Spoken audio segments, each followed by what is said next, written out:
just like that as we proceed. And we out here, luxurious limoncellos. Check. Okay, crew, we are off, and welcome back to part 2 of this 5-part series where I'm breaking down the mindset in hospitality as opposed to the hospitality mindset.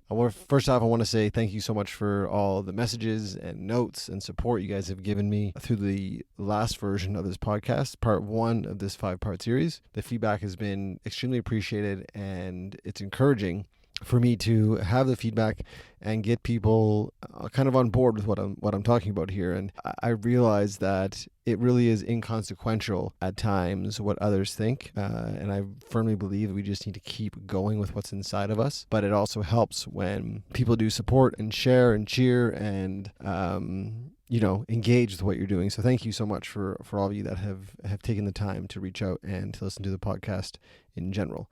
This week, I wanted to talk about an important part of adjusting, if you will, from the hospitality mindset to a mindset in hospitality. And again, let's just quickly go back. The hospitality mindset is one that has been, kind of done to death, if you will, for far too long. And while it may have a place in our homes on a Saturday night when we're hosting our friends, it doesn't have a long game, like I said last podcast, in the business sense. So we can't always be putting others first. We need to look after ourselves. And that brings me to this week. This week is what I'm calling the identity shifting week. We need to, as an industry, as individuals, have a complete identity shift from how we did business before to how we're doing business now, and what that looks like and how we do that, which I'll break down in this podcast, how we go through an identity shift. And I'll share with you guys briefly. This is on this podcast, I find at times I'm talking to the mic and I'm talking to the camera, and I'm really doing this for you guys, but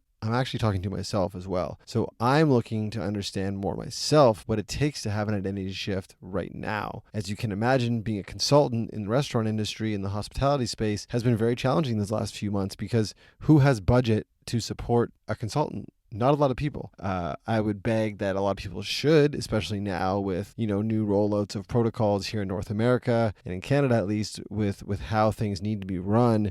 And I feel like one of the best things you can do is align yourself with a coach or someone you can, lean on, and someone that has experience. That aside, I've been forced to create an identity shift, and I want to share with you guys what I think that looks like for us as an industry and why I think it is important. So again, an identity shift is basically taking how we view ourselves, and again, looking at individuals or the industry as a whole, and completely reframing it. So a new paradigm, if you will, looking at everything, through a brand new lens. So for me, what I'm suggesting for all of you is to follow these few steps that will help to facilitate an identity shift. And then as an industry as a whole, it's basically the sum of the parts. So if we all get on board with this and we all buy into, again, looking after ourselves first and the customers second, I really do feel like we're well on our way to changing from a hospitality mindset to a mindset in hospitality. And the mindset in hospitality for me is a mindset of business savviness. It is a mindset of longevity. It is a mindset still of looking after people and still creating great experiences, but it is a mindset that allows for us to run our businesses well, and businesses that are going to succeed and stick around further than, next week or next year or 2 years from now.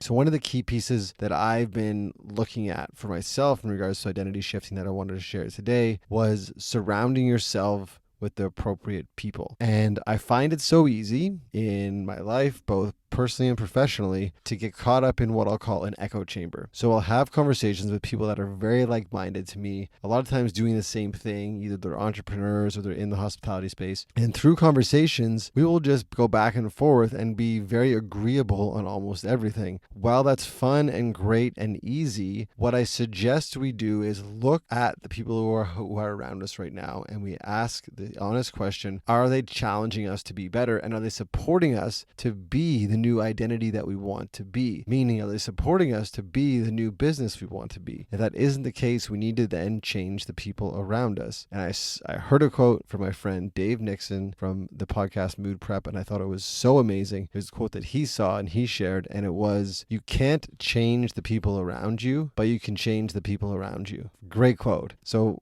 unpacking that a bit, what it means is you can't change change people the way they are. They just are the way they are. And I believe that fundamentally. But you can change the people around you, meaning you can decide to, put some space between you and certain people, or shorten the space between you and certain people. So one of the keys for me with identity shifting is surrounding yourself with the right people that are going to challenge you, but support you at the same time. But the most important thing for me is avoiding that echo chamber. If all the conversations that I'm having I always hear yeses coming back to me, that makes me question it a bit. I need to have some sandpaper. I want some sandpaper in my life, and that comes from the people that are around me. So number one, change the people that are around you and identify who those are right now. If they're not helping you, change it. Number two is change your mental state. You need to start envisioning what it is, who you are, how it feels, why, all those things in your ultimate vision. So right now, let's just look at something as simple as profit margin. So say your profit margin right now as a restaurant is, I'll grab a number, 3%. It's not a great number. It's not very sexy, but for a lot of us, it's our reality. I want you to look at what your identity shifting number might be. So if it is, say, 19% or 20%, what does that 20% person, meaning you, when you run a business that has a 20% profit margin, what do you think about? What do you wear to work? What do you read? What music do you listen to? How do you act? What's your language like? All of those things need to be considered and taken into consideration to be implemented in your life as quickly as possible, step by step as you go. So number two is implementing, being like, acting like, feeling like that person who is already doing ultimately what you want to be doing.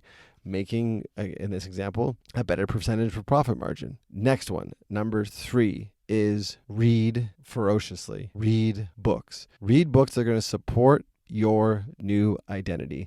Whether they're business books or culture books, philosophy books, history books, whatever it is, invest time and money into expanding your mind and understanding better some aspect of the world, some aspect of your business, some aspect of whatever it is, culture, you name it, science. But what we want to do is to start challenging our brains more. What happens when we are so used to doing one thing, the same thing over and over, and for some of us, there's so much monotony in what we do, meaning we've been running this restaurant for 5 years or 2 years or 10 years, and it literally is the same thing every day. It's like plug and repeat. What I'm saying is, let's find some books that allow for us to educate and step out of our norm and break that monotony a little bit. So I encourage you to put your head in some books, and I'll put some suggestions in the show notes that I think would be fantastic for you guys. Books that are going to inspire you, books that are going to inspire you to move, books that are going to inspire you to change. The next one I have for you, number 4, is get physical. The importance of physical activity in regular day-to-day life cannot be stressed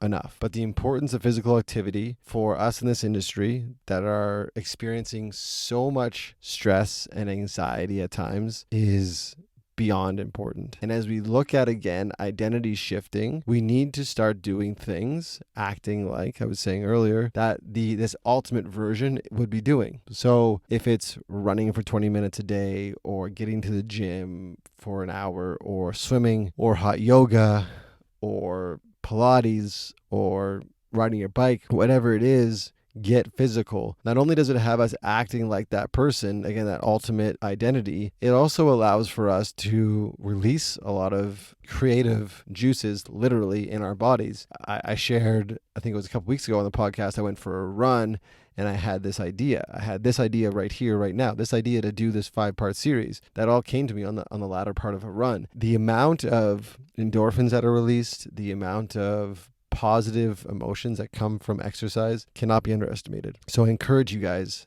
to get physical, to move, to exercise. And if you need someone to keep you accountable, I can be that guy for you. But let's push ourselves mentally with the reading, physically with the exercise. So when I'm looking at identity shifting, those 4 pieces for me are what I consider like low-hanging fruit, easy to do. The last one I have for you, 5, is it's not difficult. It might be a bit more challenging at times for us to do this. And the biggest piece that I would say is important for you to think about, to entertain as you go down this path of identity shifting for your business and then for us as a whole industry is asking why. And I would ask all my clients this as well as we first started working together within the first couple of hours of us sitting down is, why are you doing this? Why are you choosing to be in this industry? And I always say, take me back to day one. Take me back to that why.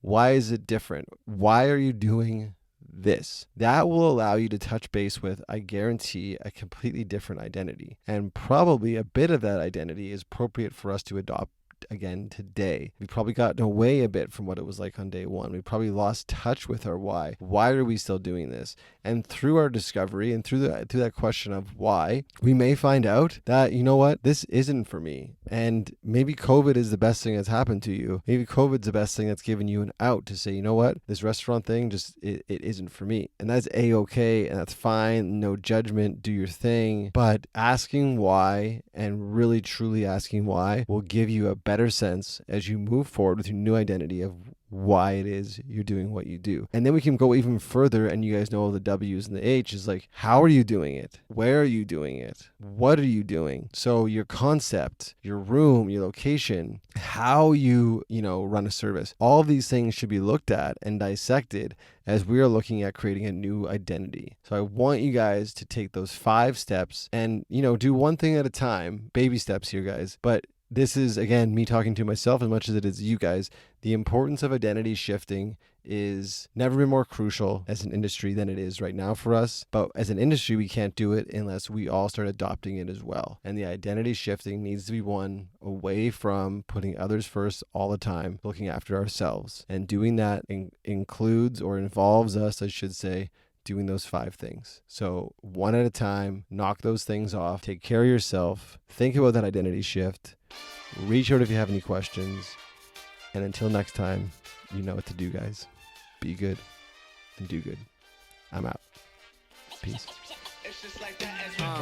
And we out here, luxurious limoncellos, what we bout here. Tahiti violet vibrations, no